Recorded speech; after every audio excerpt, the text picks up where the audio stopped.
Si jusqu'à présent, Wagner nous renvoyait à un compositeur de musique notoirement antisémite, c'est aussi désormais le nom d'un groupe militaire russe composé majoritairement de prisonniers, devenus des mercenaires, des guerriers sans scrupules, en échange de leur liberté.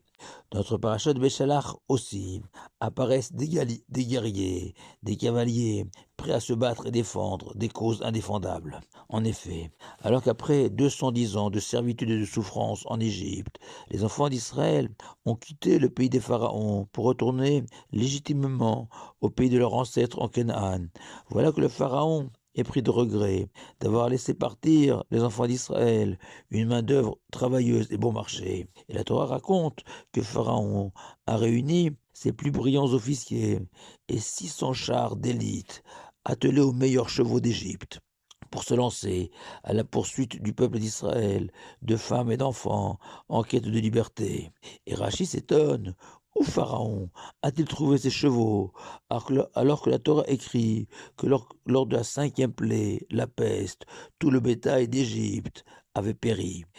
Et Rachid cite le Midrash Tantruma, qui répond que ces chevaux appartenaient aux Égyptiens qui craignaient Dieu, et au sujet desquels le texte sacré précise que ceux-là ont été vigilants aux avertissements de Moshe, annonçant la plaie qui allait s'abattre sur l'Égypte, et ont prudemment mis à l'abri leurs animaux dans les étables et les écuries, pour les protéger de la plaie. Et Rachi conclut son commentaire de manière surprenante en citant les paroles de Rabbi Shimon Bar Yochai figurant dans le Talmud de Jérusalem.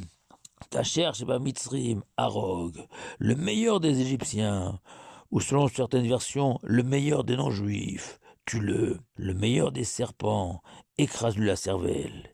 Et pourquoi Rachi éprouve-t-il le besoin de rajouter cet enseignement de Bar Yochai qui n'a pas de rapport avec les chevaux?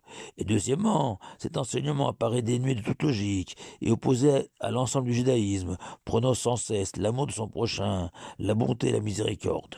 Avant de proposer les véritables réponses, il faut savoir qu'au Moyen Âge, cette période obscure de l'humanité, cet enseignement de Bar Yochai était repris par nos ennemis pour attaquer, décrédibiliser le Talmud et le judaïsme dans toutes les discussions et polémiques entre les juifs et leurs détracteurs. Ainsi, le grand Don Abravanel, ministre d'État au Portugal et en Italie, lors d'une discussion devant le pape, avait affirmé que ces paroles de Bar Yochai ne devaient pas être comprises littéralement, mais interprétées de la manière suivante. Ce qui est bien, Tov, chez les non-juifs, Bagoïm, c'est que la justice non-juive peut condamner un assassin et le mettre à mort, Arog, uniquement avec des preuves certaines de sa culpabilité, même sans témoin oculaire du crime, alors que la justice juive, des témoins oculaires, sont indispensables pour condamner un meurtrier. Et cette exigence favorise l'augmentation de la criminalité en Israël, comme le reconnaît lui-même Rabbi Tarfon dans le Talmud. Bien évidemment, c'est une interprétation des paroles de Bar Yochai, mais ce n'est pas leur véritable sens, non.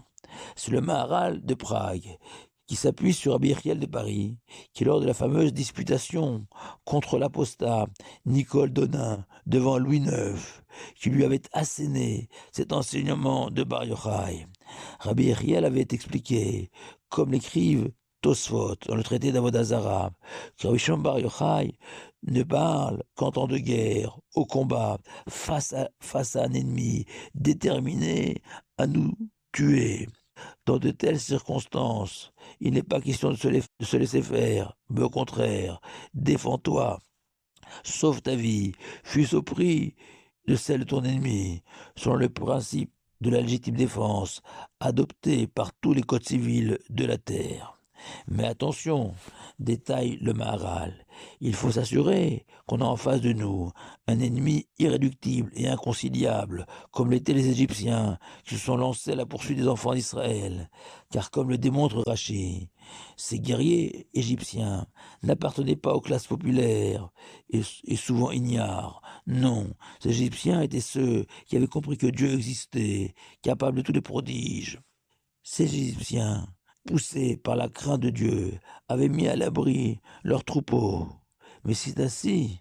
Pourquoi se sont-ils lancés à la poursuite des enfants d'Israël, surtout après l'hécatombe de la plaie des premiers-nés, eux qui étaient habités par la crainte de Dieu?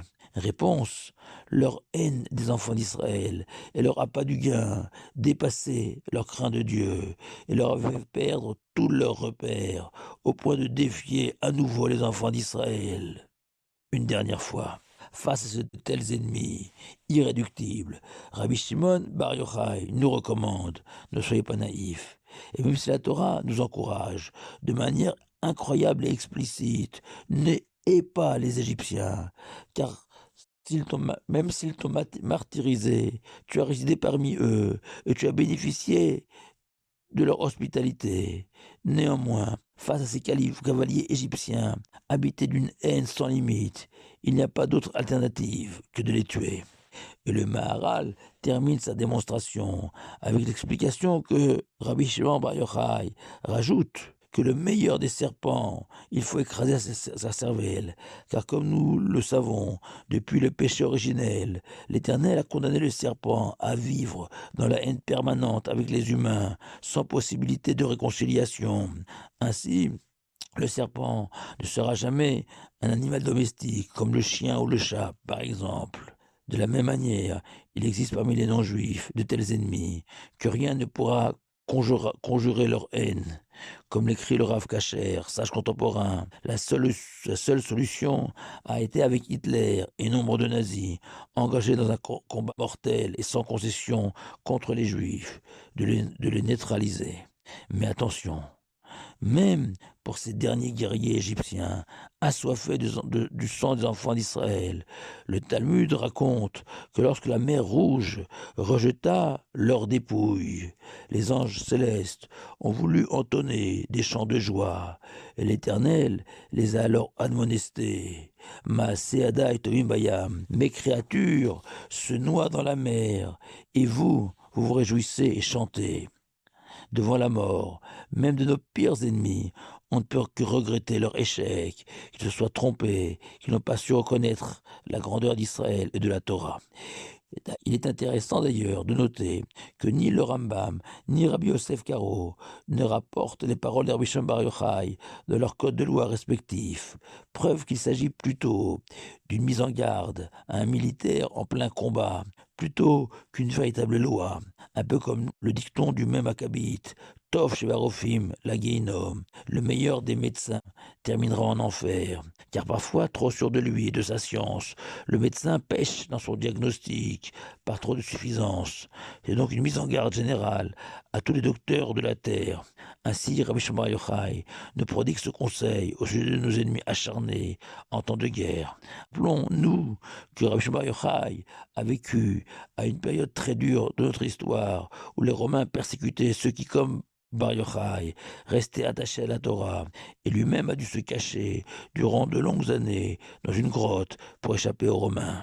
Rabbi Yehuda Enkin, sage contemporain, conclut qu'il est donc impossible de tirer des conclusions pratiques des paroles de Rabbi Shimon Bar Yochai applicables de nos jours. En conclusion, nous rappelons tous les matins dans la Shira, dans le cantique de la mer Rouge, marquez votre paro, Vecholo Yarbayam, que les chars de Pharaon ont coulé dans les profondeurs de la mer Rouge.